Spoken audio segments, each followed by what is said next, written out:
Hey friends, welcome to the Milk and Madness podcast. Thank you so much for joining us again.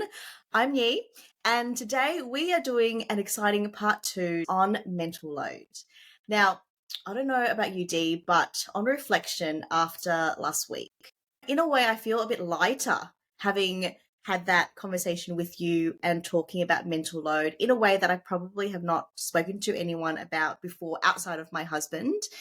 And I would say that it hasn't fixed any mental load problems that exist, but it's validated how I felt and I feel a bit lighter, which is really interesting. So I think it does highlight the importance of just talking through things and how much that can help.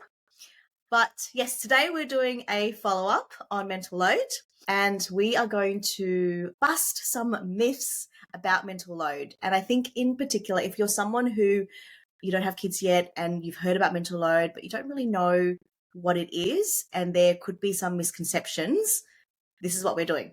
Yeah, let's do it. You are so right. For me, talking about anything always makes you feel a lot better. It's just like that weight lifted off your shoulder, whether it's just you talking about it or being validated through it or whatever you end up getting out of it.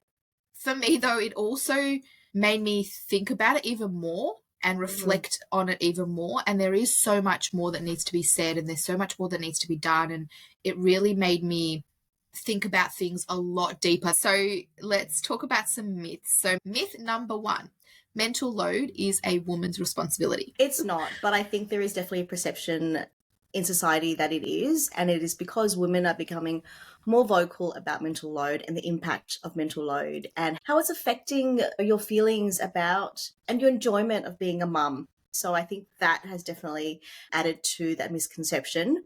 The other thing is that women are still predominantly the primary caregiver. That is literally how it is in society still. For the majority of countries right now, women are the ones who we become pregnant, we deal with all that stuff, and then we usually go on mat leave. And there is a slow shift happening in terms of governments putting importance on men doing parental leave as well. But right now, yes, it's still predominantly women who go on maternity leave. They have all the mental load of taking care of that newborn during that period. Then they go back to work most of the time. And then there's no shift in terms of that mental load when they go back to work. And so it continues. Having kids is something that takes two to do 99% of the time. And I think there's a lot that needs to happen still in terms of that more equal division of bringing up your children and all the responsibilities that is included in that. But there's absolutely misconception that it is women's responsibility, and it absolutely is not. What do you think? You've said it. You said it really well. The only thing that I would add on that probably ties into why this is a misconception or why people think that, going back to our previous episode and what we've spoken about, because it's invisible and you cannot see it. When I think back, because like I said, I've been reflecting over the last week or so on this topic, and when you go back to gender roles as they were defined way back when, and they have evolved so many times over the years. I think back on times when women couldn't write books, they had to put them in men's names, and it's changed so much since then. But the visible things, like being able to write a book, like mowing the lawn, etc., you could visually see them. You could visually see those things and you could define them as a man's job in air quotes or a woman's job in air quotes. And the thing that you cannot see is mental load. Currently, I think it still is a woman's responsibility, but I think that's shifting, and it has been shifting for many years, and it will continue to shift. And I really do hope that, like, our kids' generation, it's going to be a different life for them as it is for me compared to my mum and your mum. I think we want to shed some light on that and make sure that people really take stock and really think about all the things that they are doing. And if they're feeling really overwhelmed and if they're feeling stressed, maybe it's just their mental load.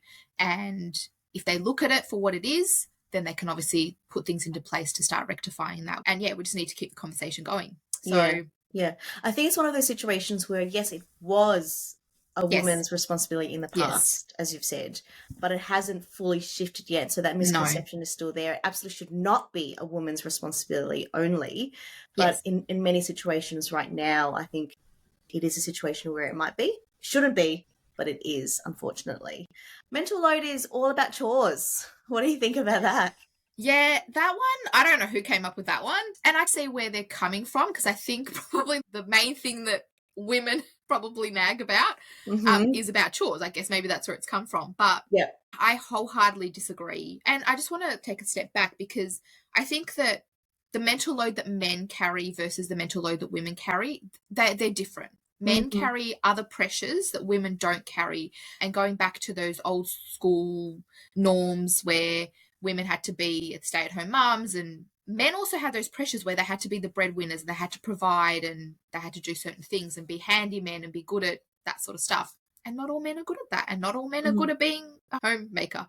And yes, so let's acknowledge that first. The second one is that it isn't all about chores. Over the last week, I've had a major thing happen in my life with my work. I got made redundant, and I'm okay with it now, but over the week and a half that it's been ongoing, I've noticed that I drive without really thinking about where I'm going. It's a quiet space. And so I'm thinking about all the things that I need to do going forward and all the unknowns coming. And I'm finding that is adding on, and it's causing a really big mental load. And then, of course, when you add that on to all the other household day-to-day responsibilities, it becomes a lot. So no, it's not just about chores. It's about the health of your children. It's about your health. It's about them growing up. It's about your work. It's about your relationship. It's about your living conditions. It's about taxes. It's about like all of those things.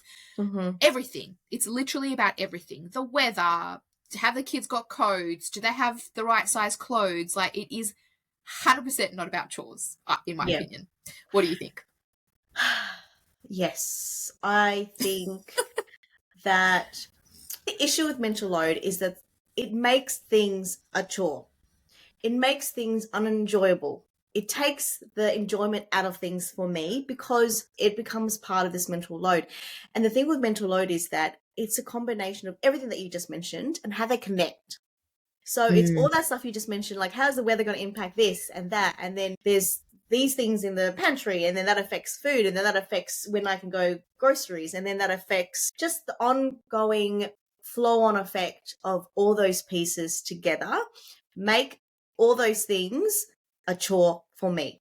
And that's something I really want to highlight, is that I love being a mum, and there's so much about being a mum that I enjoy. But the sad thing is that when those things add on to my mental load and I start thinking and feeling about those things in that way, it takes enjoyment out of it, which has a flow-on effect to other things in terms of my mental health, how full my cup is for my kids and all that stuff. So mental load is definitely not just about chores. Chores is a massive component of mental load. If we didn't have any chores, I think my mental load would be a whole lot lighter. So the thing is, it makes things that shouldn't feel like a chore feel like a chore, and takes the enjoyment out of stuff, which I think is really sad.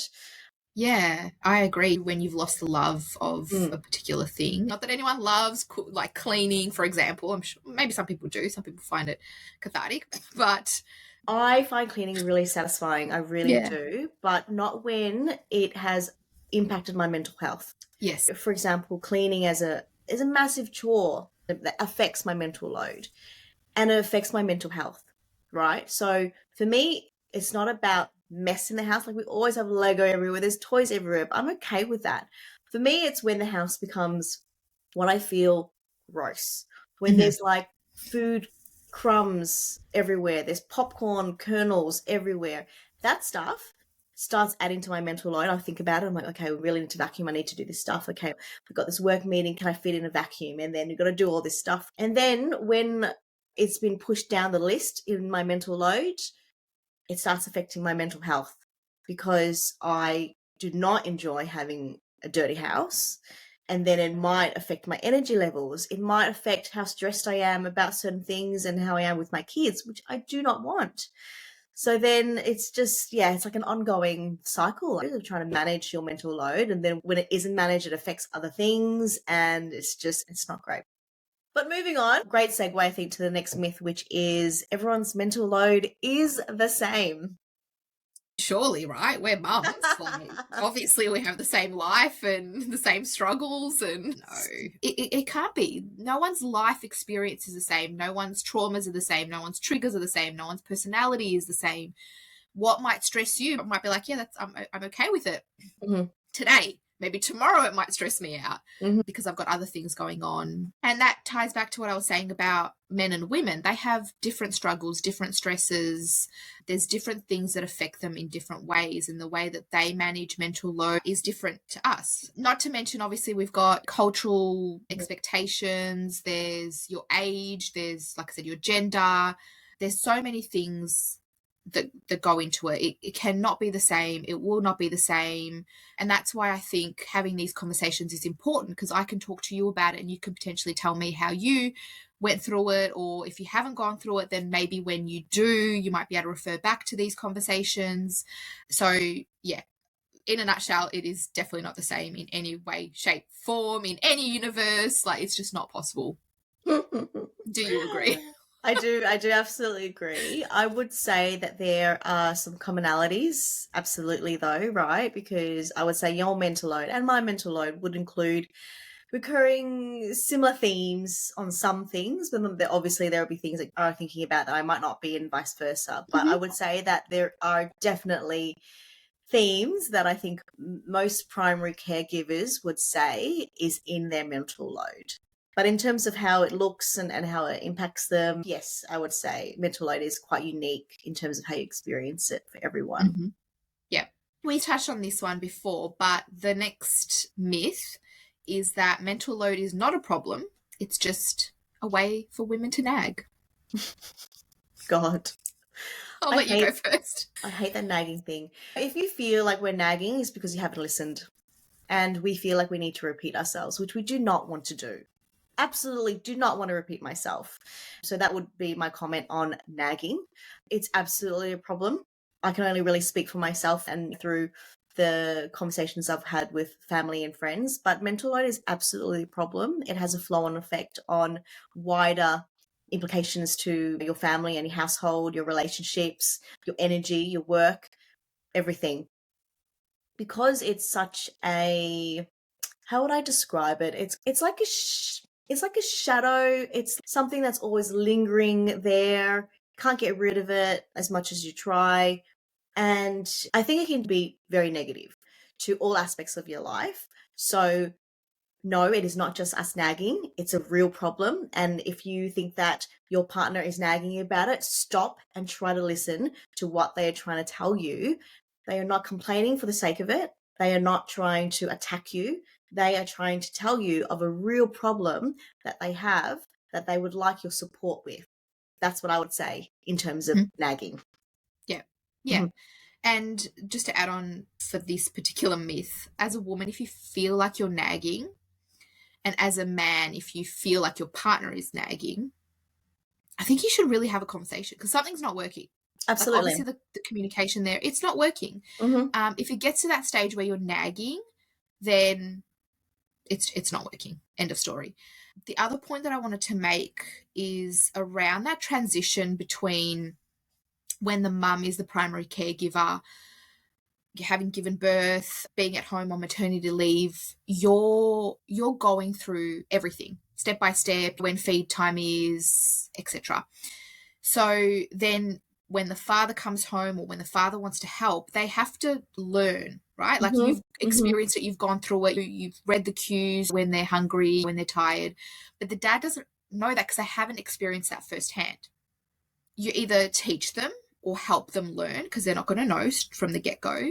Because that's where I find sometimes the disconnect happens, is when I know something really well, but then Calvin might not know something really well. That's when I find that I'm nagging, is when I'm trying to get something through to him, trying to get him to understand something. And I have to keep repeating myself, because he just either doesn't understand that flow-on effect, to your point earlier, or he just hasn't been across the issue from the beginning, and I have to bring him on board and bring him into the journey and bring him into the fold, so he fully understands where I'm coming from and why I'm saying this needs to get done or that needs to get done. Why hasn't this been done? This is what it's caused. Sometimes I have given him a task and just gone, go with it, like flow with it. And it's funny when I have done that and I've been on the receiving end, on the other end of nagging, so to speak, it's not fun, right? And that's how I've realized, oh, okay, I see it from when the shoe is on the other foot, is that it's not that I'm not listening, or it's not that I'm not paying attention, or it's not that I don't want to help. It's that I'm not fully across what's going on here. And so I'm really mindful of that as well when I feel like I'm nagging. But 100%, if you feel like you're nagging, have the conversation, because there's something there that's not working, obviously. Yeah. No, good points. Mental load is easy to balance. I feel like we've answered this, but let's go for it. Yeah. You can go first. No, it's not. Is my answer. It's quite complicated because it involves other people, mental load, because you're trying to have everything run smoothly that impacts your life and your kids' lives and your partner's life as well. If it was just about me, sure, my God, easy. There wouldn't be any issues in terms of that. But because it involves other people and there's so much coordination involved and planning involved with mental load, that it makes it more complicated.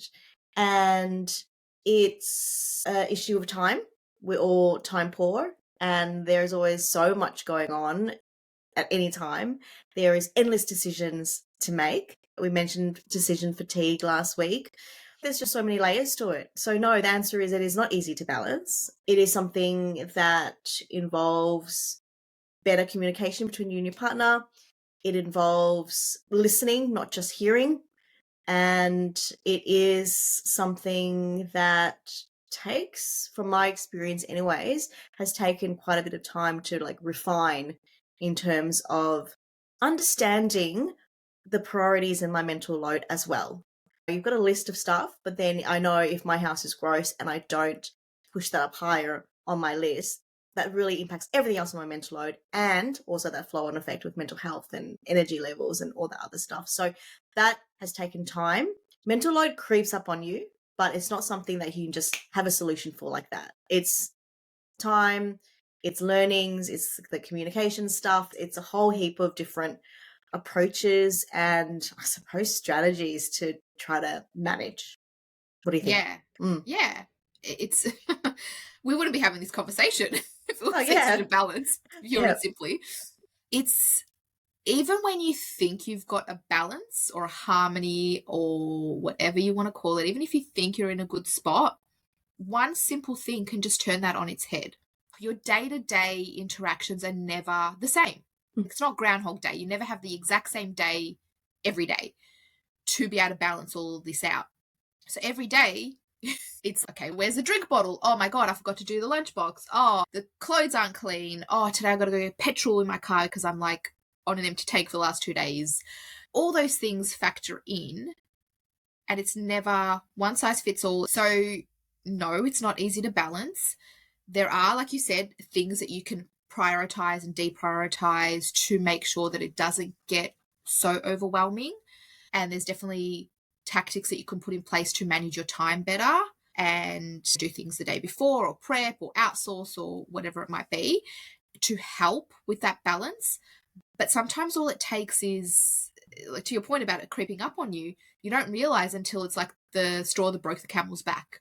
So sometimes you're like, I'm fine, everything's fine. Got a million and one things to do, but I feel really productive and I feel really good. And then your car breaks down or something happens, right? The other week I got locked in my garage because, I don't know, it wouldn't work and I had to go pick up Aiden from school and I was like, oh my gosh, how am I going to get him? And I tried to manually override it and it didn't work, and then I had to call my neighbour to come and physically hold my garage open while I got the car out. And seriously, thank God for my neighbours. They are like the best. Like, you have no idea. But just something small can just throw you completely out, and it's just about how you manage those things, how you are in a crisis type situation. It's all those things that, it's the 1% things, right? All those little things that build on each other, not just in your mental load capacity, but in how you deal with mental load. I think they go hand in hand. You need to really look at how you deal with your mental load so that when these things happen, you aren't so overwhelmed. Like, you're a little bit overwhelmed, but it's still manageable. Like, they're the things that where I feel, even though it's not a balance, I feel like that's where you can course correct a little bit and get yourself out of those situations, because there is no balancing mental load between partners, between a household, if you live with siblings or cousins, aunties, whoever. There is no balancing that. There will always be someone who takes more of their share at times, potentially. I think it's when it's ongoing and long term, when it's on one person, that's when it's not balanced between a family unit. It's all about how you deal with that, and you really need to take stock of when those situations happen, how you are dealing with it. Is it like the smallest thing that causes you to break down? And if so, why? Is it because of all the thousand other little things, or is it just because you do not have the emotional intelligence or the ability to deal with that crisis? And then from there, obviously, you can decide on how you're going to tackle that issue. The last one that we have, I believe, is that mental load is not a workplace issue.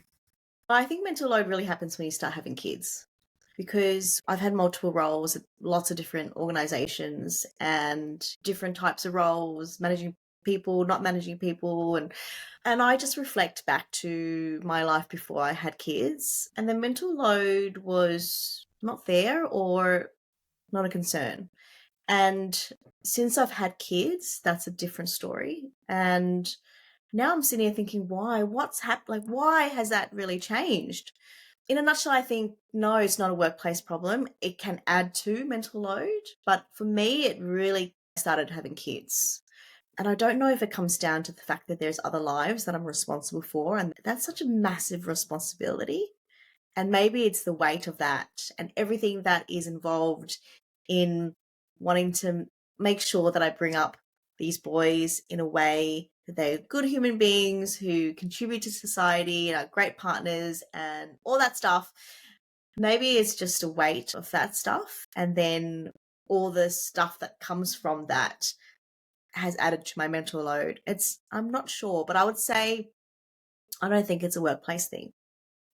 So, in my experience, mental load has definitely times 1,000 since I've become a mum, but it is something that I have felt throughout my whole life. Like, it is Okay. not.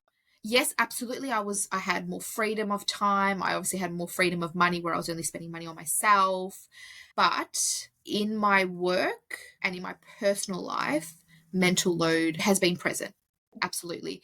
And definitely with my work. So let's talk about, since becoming a mum, my views on work and how it should operate and how it should be has definitely changed. And I think in order to have good employees, it is a workplace issue in that respect, because when you've got people that are going through some pretty heavy things in their life, whether they've got children or not, then unfortunately it does bleed into other aspects of their life, including their work life. Mm-hmm. And same with your work. If you have a lot of pressure, if you're experiencing bullying, if you're experiencing discrimination, if you're experiencing anything other than what you should be experiencing, which is a positive workplace, a good culture, then that bleeds into your personal life as well. And it has for me. So I don't feel that it's a domestic problem, a personal problem. Like, it does bleed into other factors of your life and definitely into your workplace. And it goes both ways. You are there, you are getting paid to do a job, 100% agree. But sometimes I think things need to be highlighted, and people, management, executives, they just need to acknowledge that this can happen, that things will happen in people's lives, whether it's health problems, whether it's financial problems, whether it's domestic problems. Things will occur and it will affect your workplace and your work. Yes, absolutely. I think I agree with what you just said. I think I agree. But it's really interesting because I would say that before I had kids, yes, I had work pressures and stress, and there was stuff that I was worried about or stuff that was on my mind, but I wouldn't describe those things as mental load, which is really interesting. And then I would say that since I've had my boys, that I feel I experience mental load. I feel like for me, it's a different thing to having the stress and pressures and other stuff that's on my mind at work before I had kids, if that makes sense. But I think that's all our myths for today. That is all the myths. Before we wrap up at all in terms of mental load, I'm sure we will have further episodes on it because there's just so much to unpick, and our experience of mental load is going to evolve and shift and change and all that stuff. But is there anything else that you're dying to say about mental load? Yes, I think we need a part 3, maybe not next week, but sometime in the future, because you are right. There's new milestones on the horizon. They're coming, and I think we do need to talk about them. Like I said, identifying the root cause, or at least try to identify the root cause. Sometimes you don't quite hit the nail on the head and you think, oh, it's because I'm stressed because I have to cook dinners every night. But in fact, it might actually be the other 50 things on your list that's causing it, and dinners is just the one thing that sets you off at the end of the day. So really taking stock, really auditing what you do. We've said it last week, I'm sure, but try and look inwards a lot, because the activity is not the issue. The activity, it's making dinner, you have to eat. That's not actually what the issue is. You have to look internally and go, okay, why is dinner making me so stressed? Mm-hmm. Is it because I don't feel like I'm a good cook and I'm not giving my kids enough nutrition? What is actually causing the way that you feel? And that's just in general in life, whatever the issue might be. I think that's a good place to start. Why is this happening? If you don't know what's causing it, you're just in the dark on those things. So that's the first thing. The second thing is, obviously, as we say every single week, I'm sure, is just communicate. Communicate with your girlfriends, communicate with your partner, communicate with your mum, your sister, your brother, your whoever it might be. Talk to them about what their mental loads are. Do they feel the same? Why do they feel the same? And that might help you identify why you are feeling the same way. Having those conversations, obviously, it helps you, but it helps them as well. I know that it definitely helps me when I chat to you guys, or when you guys come to me and say, this is the issue that I'm having. And I can pull on those things later on in life. So definitely those 2 things are the main points that I really want to stress. And you're not alone. Trust me, you are not alone. There are however many billion people on the planet, and they all go through mental load in different ways and different forms. Please speak to someone, whether it's professionally or just a mate or a stranger, like whatever. Like, I've vented to strangers before, and it has been really nice because they don't know you from a bar of soaps. So sometimes it works. So yeah, that's my last piece of advice for this episode. What about you? I think that I just want to stress that mental load can have a real impact on your relationships. And look, I'm not a psychologist. I'm not going to give you any stats, but I'm going to say that mental load is one of the key reasons, or one of the many key reasons, why people get divorced. I'm just going to put it out there, because communication can break down. You're going through a lot, especially when you have a newborn and both partners don't know what's going on and are like, oh my God, we just need to keep this baby alive and we need to keep each other alive. And there's just so much new pressures and stresses and the unknown, and communication breaks down. And if there's not the time spent to talk about mental load and the impact that it's having, it gets to a point where it might be, I don't know, like too late almost, because there's so much resentment. I would say, have I felt resentment throughout my relationship with Matthew because of mental load? Yeah, for sure. And I would say he would have felt that too. We've been lucky because we've been able to talk about it and work through stuff. But I know that there are so many relationships out there where they might not have, and it's gotten to the point where the relationship it's fallen apart and it's not redeemable in terms of that. And a quick shout out to my friend Evelyn, who has her own podcast. It's called Legacy Building Mamas. And I listened to her episode recently where she and her partner were talking about mental load and their experience. And they literally said, we talked about the big D. It came up in conversation, and I was like, oh, wow, because I know that they're really strong. I just want to stress it's a silent, quiet thing, creeps up on you, and it can have impacts that could be life-changing. So be mindful of that. So on that note, please take care of yourself, take care of your mental load. It's going to be there. You cannot avoid it. It's just not possible. I'm sorry to tell you, but make sure that you get in early and make sure that you're having those conversations and you're resolving any issues and not letting it build up to the point where you're resenting your partner, you're showing them contempt, any of those things, because that is just the worst case scenario and it can very easily be fixed earlier. So Please have conversations with your girlfriends. Please let us know how you're going. What are you finding is the biggest mental load currently, or that you've had in your life? What stage of your life did you find that crept up in? I know that definitely when you become a new parent, it changes that whole landscape, and all these new things can just overwhelm you. So please speak to your girlfriends. They might need that conversation. Even if you don't feel like you do, go and speak to them if you think something's not quite right and that they need a little bit of help or a little bit of therapy, free therapy from you. As always, please take care, and we'll talk to you soon. Bye. Bye.